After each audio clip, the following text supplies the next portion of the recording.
I pushed open the apartment door with a smile still stuck on my face. "Ethan, you won't believe what happened today," I called out. "I got the promotion. It's small, but it's real." "Promotion?" he replied from the couch, voice flat. "You're kidding." "No, I'm serious." I moved closer. "My manager said I'm showing promise." He snorted. "Promise? Ava, don't start dreaming too big. You always get carried away." The joy in my chest dipped. "Why would you say that? I thought you'd be happy for me." "I am happy," he said, but the smirk on his face told another story. "You're not leadership material. You're too soft. People like you stay quiet and cute, not in charge." My throat tightened. "Ethan, that's not fair." "Exactly," he said. "Someone has to keep your feet on the ground." I stared at him. "Are you saying you don't believe in me?" He shrugged. "Don't embarrass yourself. Some people aren't built for big roles." His words hit me hard. "I'm not some people. I'm trying. And I'm telling you the truth," he snapped. "Stop acting like you're special." My stomach twisted. "Why are you being like this?" "I'm honest. You'd crack under pressure." I stepped back. "I can't believe you're saying this." Ethan rolled his eyes and picked up his phone. "Don't start crying. It's just a job." "I thought my boyfriend would support me," I whispered.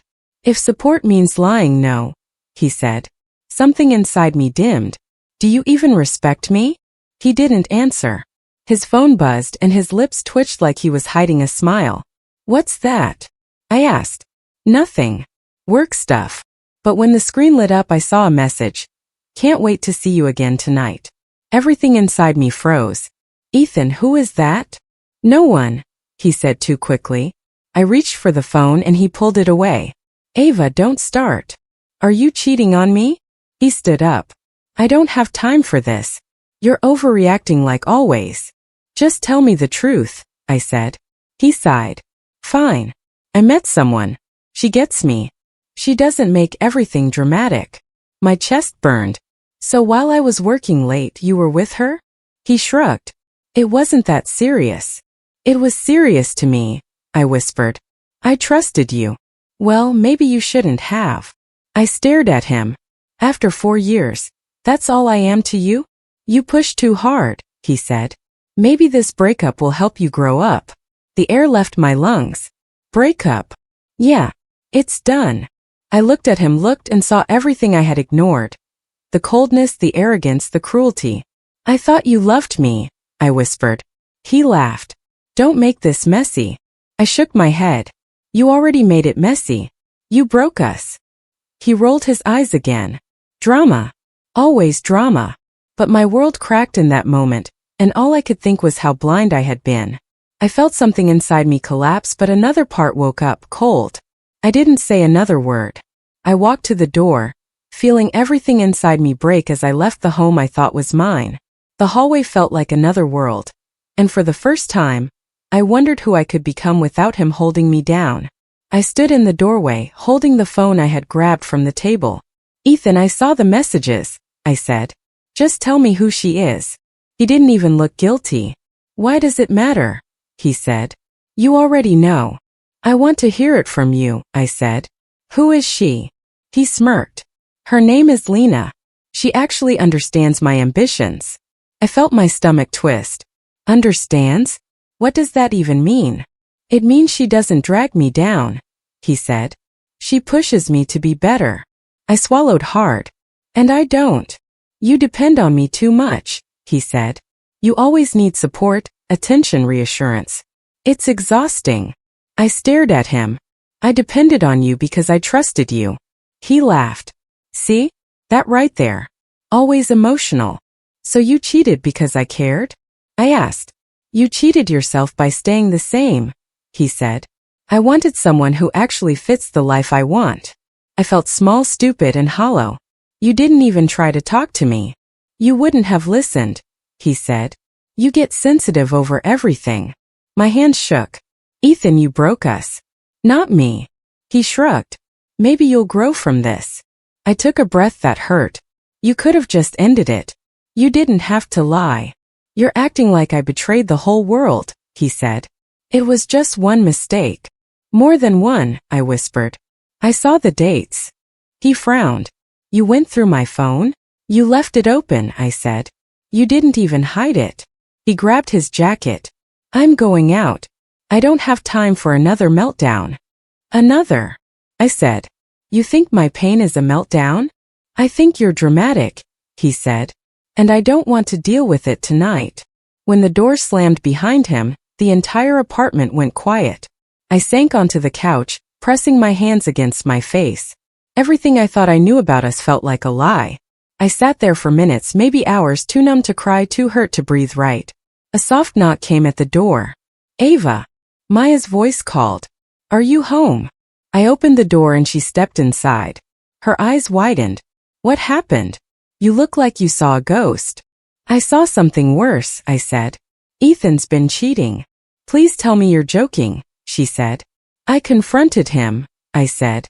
He said she understands him better. He said I depend on him too much. Maya's face twisted. Are you kidding me? That man depends on you for everything. He made me feel like I'm the problem. You're not, she said. Ava, you've always held yourself back because of him. I blinked. Held myself back? Yes, she said. You dim your light so he won't feel threatened. You stop dreaming because he laughs at your goals. I felt something shift inside me. Maybe my dreams weren't the issue. They never were, she said softly. Ethan was. Her words lit a small flame in the darkness I'd been drowning in. And for the first time that night, I felt something other than pain. I felt the beginning of clarity. I leaned back against the couch and let out a breath. Maybe I can find myself, I said. Maybe I can start over now. Maya showed up early the next morning with 2 cups of coffee and a tight ponytail, like she was preparing for battle. Ready? She asked. No, I admitted. But I have to do this. We walked into the apartment, and Ethan was already standing in the living room with his arms crossed. So it's true, he said. You're actually leaving. I'm packing my things, I said. That's all. Please, he scoffed. You'll come crawling back. You always do. Maya stepped forward. She's not crawling anywhere. He raised an eyebrow at her. Oh, look, the hero friend. You always fill her head with nonsense. I tightened my grip on my suitcase. Stop talking and move. He leaned against the wall. You're making a mistake, Ava. No, I said. I already made the mistake. I stayed. He laughed under his breath. You won't last a week on your own.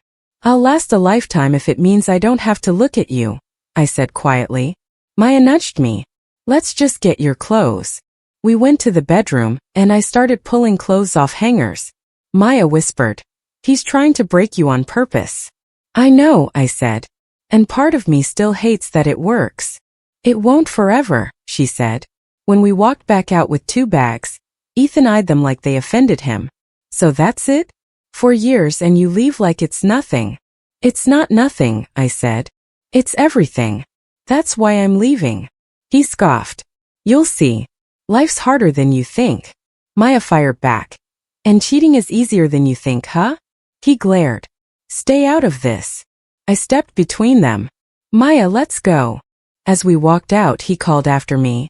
You're weak without me. I didn't look back. Then I'll learn to be stronger. The door closed behind me, and my chest felt like it cracked open all over again. At the office, I kept my head down, hoping no one would notice the redness in my eyes. But as soon as I stepped into the elevator, I heard a calm voice say, Rough morning. I turned and saw Daniel Hart, the quiet senior analyst everyone respected but rarely talked to. Something like that, I said. He offered a small nod. I heard about your promotion.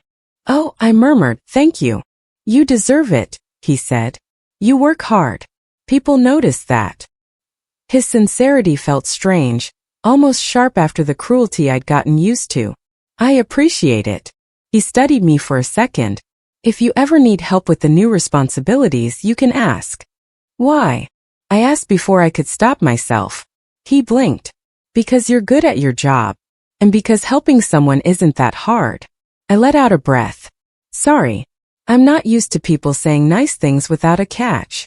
No catch, he said softly. Just honesty. The elevator dinged and he stepped out with a nod. Have a better day, Ava. His kindness lingered long after I reached my desk. It made me wonder if I'd been living in a cage built from Ethan's words.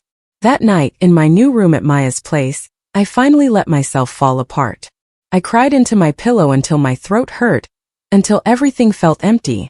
But when the tears stopped, I whispered to myself, I'll rebuild, even if it hurts. And for the first time, the words felt true. The company event buzzed with chatter and cheap champagne, but all I wanted was to blend into a corner and survive the night. Maya nudged me. You good? I'm fine, I said, though my chest felt tight. Just tired. Then let's leave early, she whispered. Before I could answer, a voice behind me said, Ava Parker, right? I turned and my stomach dropped. You're Lena. She smiled like we were old friends. I thought that might be you. Ethan told me you worked here. My pulse punched my ears. He told you that? Oh, of course, she said lightly. He talked about you a lot. Maya stepped forward. You have some nerve coming over here. Lena lifted a hand. Relax. I just wanted to meet her. I forced my voice steady. What do you want? Just to say hi, she said. And maybe clear the air. There's no air to clear, I said. You were seeing my boyfriend behind my back. She tilted her head. Well, ex-boyfriend now. And you're proud of that? Maya snapped. Lena's smile sharpened. Look, I didn't come to fight. I actually thought we could be civil women about this. Civil? I repeated. You were messaging him while I was living with him. She shrugged. He told me things were basically over between you two. My jaw clenched. He lied. Probably, she said with a soft laugh. He lies a lot. That laugh made my stomach twist. Then why are you with him? Her eyes flashed with something bitter. Because I thought I was different. I thought he loved me more. I frowned. And now? She smirked again, but it was weaker this time. Now he's living with me. Says it's temporary, but he brought 3 suitcases, so who knows? Maya muttered, wow. Upgraded baggage, I guess. Lena looked right at me. He said you'd fall apart without him. The words stabbed deeper than they should have. Why tell me that? To warn you, she said quietly. Or maybe to warn myself. I studied her, noticing the way she forced her posture straight, like she was trying to prove something. He won't change for you, I said. He'll do to you what he did to me. She gave a small laugh. I know. But I guess I'm still in the part where I pretend I don't. Her honesty caught me off guard. Then why mock me earlier? Because it hurts, she whispered. Because I'm jealous you got 4 years and I got 4 months. I didn't know what to say. Lena took a sip of her drink, eyes never leaving mine. Just so you know, he never respected either of us. I felt something inside me click, cold and sharp. You're right, I said. He didn't. And he won't, she said. So don't waste your tears. Maya touched my arm. Ava, let's go. I nodded. Yeah, I'm done here. As we walked away, Lena called after me. For what it's worth, I think you'll do better without him. Outside, the city lights stretched across the night like a promise I had never allowed myself to claim. Maya squeezed my hand. You okay? She asked. I looked up at the glowing skyline. Not yet, I said. But I will be. And in that moment I whispered a vow only the wind could hear. I will rise. I stayed late at the office again, staring at the glowing screen until my eyes burned. You're pushing yourself hard, Daniel said as he walked by my desk. I need to, I answered. I don't want to fall behind. He pulled up a chair. You're not behind. You're ahead. You just don't see it. I rubbed my forehead. I feel like I'm catching up to everyone else. That's because you're learning new systems, he said. Here, let me show you something. He pointed at my screen. If you run the report this way, you'll save an hour. I repeated his steps. That actually worked. He smiled. See? You're quick. I hesitated. Daniel, do you really think I should apply for the leadership program? Yes, he said without pause. Why wouldn't you? The program is for strong people, I murmured. People who don't break. He watched me carefully. Ava, you're stronger than you think. I shook my head. Ethan used to say I wasn't. Daniel leaned forward. And you're going to let him write your future? His words hit me. No. I don't want to. Good, he said. Then apply. Even if you're scared. I let out a breath. I'll think about it. Think fast, he said, standing. You belong there. The next morning, as I grabbed coffee from the break room, a small voice said, Ava. I turned and saw a young woman with glasses too big for her face. Hi, I said. Can I help you? I'm Sophie, she said. Sophie Kim. The new intern. Oh, I said, smiling a little. Welcome. How's your first week? Good, she said quickly. Actually, I wanted to tell you something. I blinked. Something. She nodded fast. I look up to you. My throat tightened. Me. Yes, she said. I've been watching how you work and how people respect you. It's inspiring. I stared. You think people respect me? Of course, she said. You're calm. You're focused. You're smart. I want to be like that. I held the coffee cup tighter. Thank you. Really? She smiled shyly. If you ever need help with tasks, I'd love to assist. I want to learn from you. I'd like that, I said, still stunned. She left the room, and I leaned against the counter, whispering to myself, she looks up to me? The thought felt unreal, strange but warm. Later that evening, Daniel stopped by my desk again. Still thinking? He asked. About the program? I sighed. Yes. Well? He asked. I glanced at the form on my screen. Sophie said she looks up to me. He nodded. She should. That felt weird, I said. Like maybe I'm not as weak as I thought. Daniel smiled softly. You're not weak. You're rebuilding. That's harder than anything. I stared at the form again. I'm scared. So fill it out while you're scared, he said. Courage isn't the absence of fear. I drew in a breath and clicked the first box. Okay, I whispered. Okay. Daniel tapped my desk. There she is. As he walked away, something shifted inside me. A small, stubborn spark refusing to die. I wasn't healed. I wasn't confident. But I was changing. Slowly, painfully, and finally in the right direction. I stepped outside the office, ready to head home, when I heard my name. Ava. My stomach tightened at the sound. I turned slowly. Ethan. He stood by the curb, hair messy, eyes wild like he hadn't slept. I've been waiting for you. I crossed my arms. Why? I needed to talk to you. His voice shook. Can we go somewhere private? No, I said. Say it here. He swallowed. Lena's been difficult. She's always complaining. Always wanting something. She's too demanding. I stared at him. And this concerns me because... He stepped closer. Because I miss you, he said quickly. I miss the real you. The one who understood me. I blinked slowly. The real me. Yes, he said. The you who didn't make everything hard. The you who didn't fight me.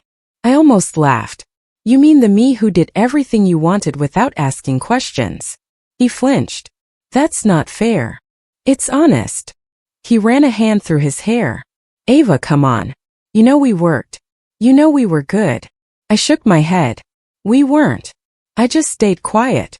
His jaw tightened. You're being dramatic. No, I said. I'm being clear. He took a shaky breath. Lena said some things. She got into my head. I shouldn't have left like that. So you're here because she's difficult and you want something easier.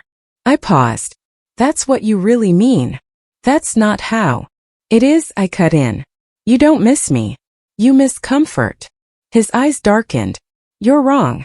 I care about you. Then why did you move in with her before I even packed my things? He didn't answer. I nodded. Exactly. Ava, he said, reaching out. Just come back. We can fix this. I stepped back. No. He blinked hard. No. I'm done being your backup plan. His face twisted. You're making a mistake. I'll risk it. You're weak, he snapped suddenly. You always have been. You won't last on your own. I waited for the sting that used to come with those words. Nothing. Just silence inside me. Say whatever you want, I said. It doesn't matter anymore. He stared at me like he didn't recognize me. You're different. I'm finally seeing you clearly. That's not fair, he whispered. It's reality. He shook his head. You'll come running back when life hits you. I won't, I said quietly. Not to you. He stepped closer again, desperation leaking into his voice. Ava, please. Just think about it. I already have, I said. More than you'll ever know. I turned and walked away, heels clicking against the pavement. He called my name again, louder, angrier, but I didn't look back. For the first time, I didn't feel fear or sadness or longing. Just anger. And freedom. A sharp, clean freedom I'd never tasted before. I exhaled into the cold air, whispering, I'm done. And I kept walking. I was pouring coffee when Maya stormed into the break room. Ava, we need to talk. Now. My grip tightened. Okay, what happened? She stepped closer, eyes blazing. Ethan's been running his mouth. He's telling people your promotion was a pity move. My chest burned, but I forced my voice steady. He said that. Yes. Loudly. To anyone who'll listen. She exhaled sharply. I wanted to punch him. I don't need you punching him, I murmured. I need the truth. You already know the truth, she said. You worked your ass off. I nodded, though my stomach twisted. What exactly did he say? That you're not leadership material. And the company just feels sorry for you. She mimicked the air quotes with disgust. He doesn't even try to hide it. I stared at the floor. He really can't stand seeing me grow. Maya leaned in. So what do you want to do? I inhaled slowly. I want proof. She blinked. Proof. If he's talking at work, that's misconduct. I'm not letting him drag me down again. Her expression shifted into something fierce. Okay. So who do we talk to? Mr. Collins, I said. He's fair. He'll know what to do. We walked straight to HR. Mr. Collins was typing when we arrived. He looked up with a warm nod. Ava. Maya. How can I help? I sat across from him. I need to report inappropriate behavior. His brows lifted. Go on. I kept my voice firm. My ex-boyfriend, Ethan Cole, has been spreading false statements about my promotion. He's saying it was given out of pity. Mr. Collins sighed. I've heard murmurs, but I didn't know they came from him. So it is circulating, I said quietly. Yes, he admitted. But people seem skeptical of it. Maya crossed her arms. Because it's ridiculous. Mr. Collins nodded. Ava, your performance record speaks for itself. But if Ethan is intentionally undermining you, that's serious. Do you have any evidence? Not yet, I said. But I can get witnesses. Maya heard him. Others probably have too. He tapped his pen thoughtfully. Document everything. Conversations, dates, names. I'll review the reports. Thank you, I said. He offered a small smile. For what it's worth, I've always respected your work. Hearing that steadied me. I appreciate it. As we left his office, Maya whispered, See? People know your worth. I let out a shaky breath. I needed to hear that. In the hallway, I overheard two coworkers talking. Did you hear what Ethan said about Ava? One asked. The other scoffed. Yeah, and it just makes him look pathetic. I froze. Maya nudged me. See? His lies are backfiring. It feels strange, I admitted. For once. I'm not the one shrinking. That's because you don't shrink anymore, she said softly. I swallowed the sting in my throat. I guess the power's shifting. Not shifting, she corrected. Returning to where it always should have been. I walked back to my desk, heart pounding. Not with fear, but with something sharper. Control. Strength. Rage shaped into purpose. When Ethan passed by my workspace later, he avoided my eyes. For once, he was the one shrinking. And I didn't say a word. I didn't need to. The email pinged while I was reviewing reports. I opened it without thinking, then froze. Daniel, I whispered. Come here. He walked over. What's up? I pointed at the screen. I got into the leadership program. His face lit up. Ava, that's incredible. I don't believe it, I murmured. Well, I do, he said. You earned this. I leaned back, trying to breathe. Ethan told me I'd never get in. Daniel's expression hardened. Then he clearly didn't know you. I laughed under my breath. Apparently not. He nudged my shoulder gently. You ready for your presentation later? No, I admitted. I'm terrified. You'll be great, he said. Just do what you always do, lead. Hours later, I stood in the conference room, heart pounding. Senior managers filled the seats. Ms. Rowan watched from the back. When it was my turn, I stepped forward. Good afternoon, I began, voice shaking. Daniel whispered from behind me. You've got this. Something steadied inside me. I spoke through the project overview, the strategy, the numbers. Questions came fast. A manager asked, how would you handle a budget cut in Q3? I'd restructure non-essential spending first, I replied, and reassign tasks to maintain productivity without burning out the team. Another manager raised his brows. Impressive. By the time I finished, the room was quiet. Ms. Rowan was the first to clap and others followed. Daniel whispered, told you. When the meeting ended, I tried to slip out unnoticed, but Ms. Rowan called my name. Ava, a moment? I swallowed. Yes, of course. She motioned toward a quiet corner. That was exceptional. Thank you, I said, voice small. No, she corrected firmly. Own it. You were prepared, confident, and clear. You outperformed several of our senior analysts. Heat rose to my cheeks. I'm just trying to improve. She studied me thoughtfully. Who told you that you weren't leadership material? The question punched the air out of me. Someone who no longer matters. Well, she said. Hear this instead, you have potential. Real potential. I want you to keep going. My throat tightened. Thank you, Ms. Rowan. That means a lot. It should, she said with a warm but authoritative nod.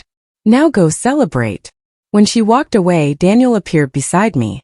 What did she say? That I have potential, I whispered. He smiled. She's right. I blinked fast. Daniel, thank you. For helping me. For believing in me. You did the work, he said. I just watched. I laughed softly. You're too humble. And you're too surprised, he replied. You should trust yourself more. I exhaled shakily. I'm trying. You're getting there, he said. After work, I headed home. The moment I closed the door, I dropped my bag and leaned against the wall. Then the tears came sharp, overwhelming but warm. Not the crushing kind I'd cried after Ethan. These were different. Growth hurt too. But it also felt liberating. I made it, I whispered to the empty room. I actually made it. And for the first time in a long time, I cried because I was proud of myself. The first day on Dr. Rowan's project, I wasn't sure I belonged. Ready for this? He asked, leaning against my desk. I guess, I muttered, shoving my notebook aside. He smirked. Guessing isn't enough. Confidence matters. Trust yourself. I nodded, swallowing hard. Over the next few days, nights blurred into early mornings. Do you think this design will work? I asked a tired coworker during lunch. Sarah looked up from her laptop. Honestly, I didn't think anyone could pull it off after what happened with the last team. But you make it happen. I blinked. Me. She shrugged. Yeah, I've been watching. You're strong. Focused. Different from before. Her words hit me harder than I expected. Thanks, Sarah. That means a lot. By week 2, I was staying late most nights, typing away while everyone else left. Liam called one evening. You still at it? He asked, concerned. Yeah. I can't stop, I admitted. Feels like I need to prove something to myself. Good, he said. That's the man I know. Don't let anyone, especially her, steal your fire. I smiled. I won't. Not anymore. Dr. Rowan stopped by my desk later. Your presentation tomorrow, it has to be perfect. But I trust you can handle it. I'll make it happen, I said, determination sharp in my voice. When the day came, my slides were flawless. Questions I couldn't answer before, I now handled with ease. I really didn't think you had it in you, my boss said quietly after the meeting. I met his gaze. Neither did I. But I do now. Colleagues approached me afterward. Could you help me with my report? One asked. I'd be happy to, I replied. Even Sarah smiled. You've changed. I mean it. I admire your drive. The recognition felt like sunlight breaking through months of darkness. Later my phone buzzed. Evan. My chest tightened, but I didn't open the message. Read it, Liam said, peering over my shoulder. I shook my head. Not worth it. Curiosity won and I glanced. The message read, You turned Mira against me. This is your fault. You'll regret this. I deleted it without replying. Not worth my time, I muttered. Liam grinned. Exactly. Keep building, keep rising. And that's exactly what I did. Coffee cups stacked high, meetings scheduled back to back.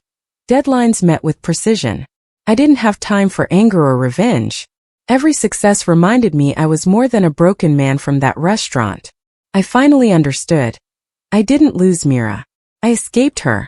Every late night, every corrected mistake, every encouraging nod from Sarah and Dr. Rowan reinforced it. I was reclaiming my life. I wasn't defined by betrayal anymore. Instead, I was defined by resilience, drive, and the quiet satisfaction of knowing I was finally becoming the man I wanted to be. When the day ended, I leaned back, tired but fulfilled. The fire that Mira tried to extinguish was now my brightest light. And no one, not her, not Evan, could touch it. Jared waved me over as I finished my sets. Hey, you're going to want to meet someone. She's helping with some new clients today. I raised an eyebrow. Who? Lena. Physiotherapist. Calm smart. She'll keep you from tearing your shoulder again. I followed him to the small rehab room. A woman stood there, stretching her arms. Her smile was gentle, easy, not demanding like Myra's ever was. Hi, I'm Lena, she said, extending a hand. I shook it, feeling slightly awkward. I'm James. No worries. I hear you've been pushing hard. We'll just make sure your muscles don't hate you later, she said softly. Jared grinned. See? Told you she's good. I nodded, trying not to stare too long. Her presence was different. Peaceful. Not like Myra's chaos, not like Evan's smugness. Just calm. So what brings you to the gym? Lena asked casually, leaning against the counter. Trying to fix myself, I muttered, suddenly aware of how ridiculous that sounded. She chuckled lightly. You're doing better than you think. One step at a time. I wanted to tell her everything about Mira, Evan, the nights I spent broken, but I couldn't. I wasn't ready. I'll start with some stretches, she said, holding a mat. Nothing too intense.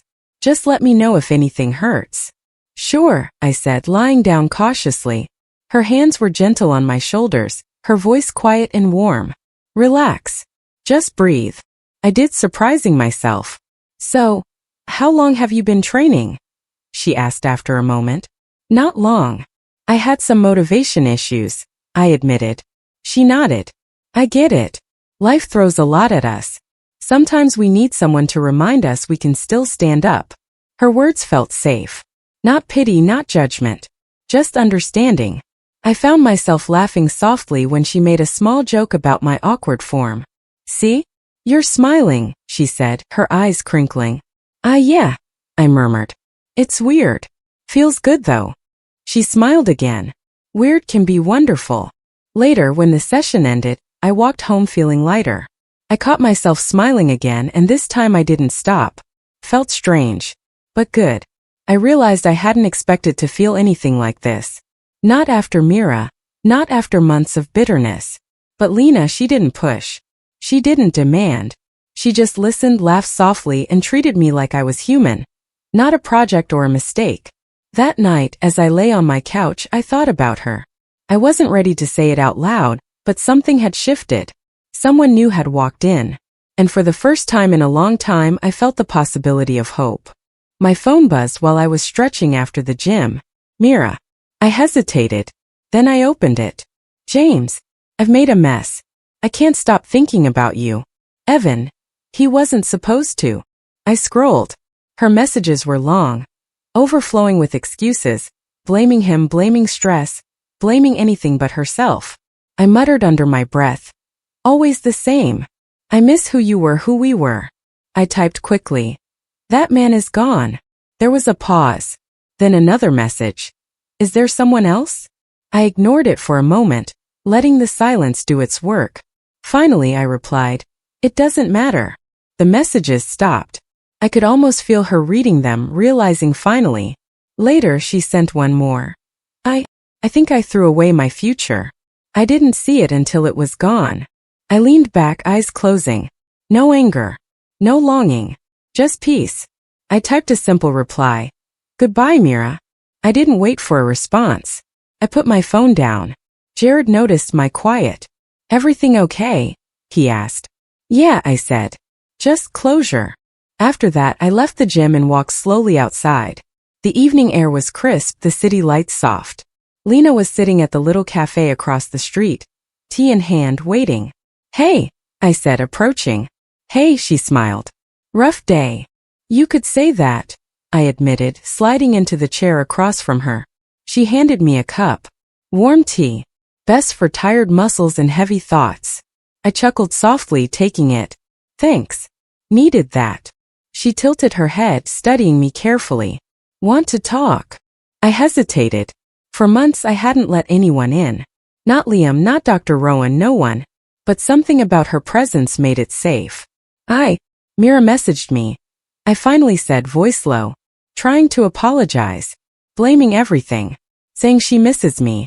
Wants to know if there's someone else. Lena nodded slowly. And I don't care. I've moved on. She smiled softly. That's good, James. Really good. I took a deep breath. Feels strange.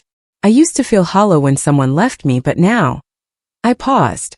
Now I feel free. She leaned back, eyes warm. Freedom suits you. You don't have to chase anyone. You don't have to explain yourself. I guess I just needed to hear it out loud. I said. You don't have to explain. You can just be. We sat there quietly sipping tea, watching people pass by. For the first time, I opened up without fear, without pretense. I told her about my project, my gym sessions, the little victories, the moments I laughed alone, the moments I cried in private. She listened. Not judging. Not pushing. Just listening. And I realized something profound. This wasn't just the end of Myra's chapter. This was the beginning of mine. For the first time in months, I smiled. Not the hollow smile I used to give to hide pain. A real one. One that said I had survived. One that said I could finally live. One that said I was ready to let life in slowly, carefully, but fully. I never imagined feeling this normal. Lena's laughter echoed in my apartment as we cooked dinner together. You chop like a stormtrooper, she teased, nudging my elbow. I've been chopping like a stormtrooper all my life, I replied, grinning. She laughed softly. You're ridiculous. But I like it. The sound made something inside me loosen. Weeks ago I barely smiled. Now I felt alive. Later, while we washed the dishes, I realized I was humming a song I hadn't heard in years. You hum when you're happy?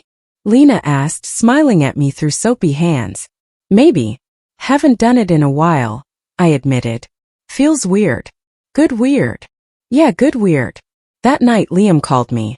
Man, I don't know what's in the water over there. But you sound like a completely different person. I'm happier, I said, leaning back on the couch. Happier? You're practically glowing. Lena. Yes, I said softly. She's nice. Calm. She listens. Doesn't push. Finally, someone worth your time, he said. Just don't fall too fast, buddy. I won't. I'm taking it slow, I assured him. Work had started to feel rewarding again. My boss assigned me a major project, and I found myself eager to solve problems instead of avoiding emails. Sarah stopped by my desk one day. James, you're thriving, she said. I can see it. You've changed. I smiled quietly. Thanks. Means a lot. She left, shaking her head. I realized I didn't crave validation from anyone anymore. I was moving forward on my own terms. One night Lena asked about Mira. I froze, then sighed. I should tell you just so you know the whole picture, I said. She listened quietly as I told her about the restaurant, the public humiliation, the months of anger and grief.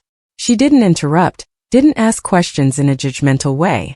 When I finished, she reached over and squeezed my hand. Thank you for trusting me, she said. But I like James, not what he went through.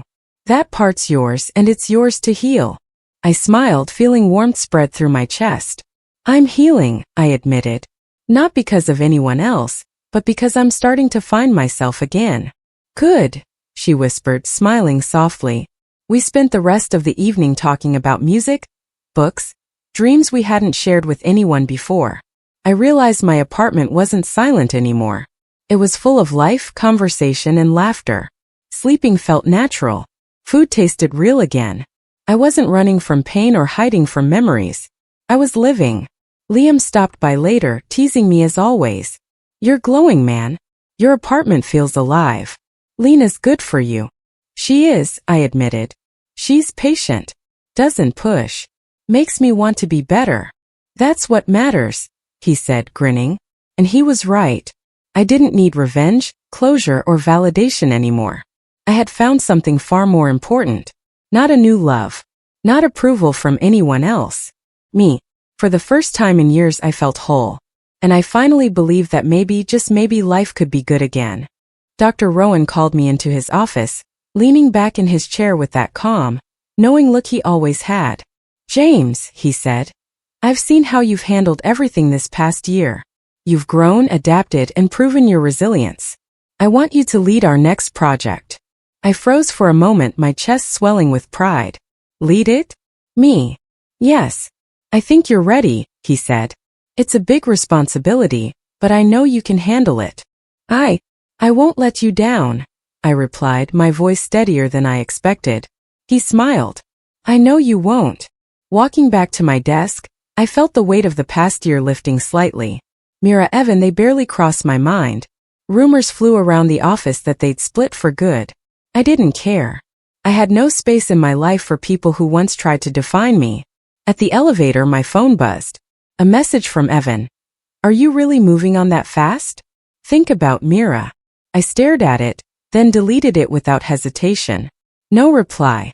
Not a shred of thought wasted. Lena was waiting outside the building, leaning casually against the wall, her hair catching the sunlight. She saw me and smiled, soft and warm like a quiet promise. You look different, she said as I approached.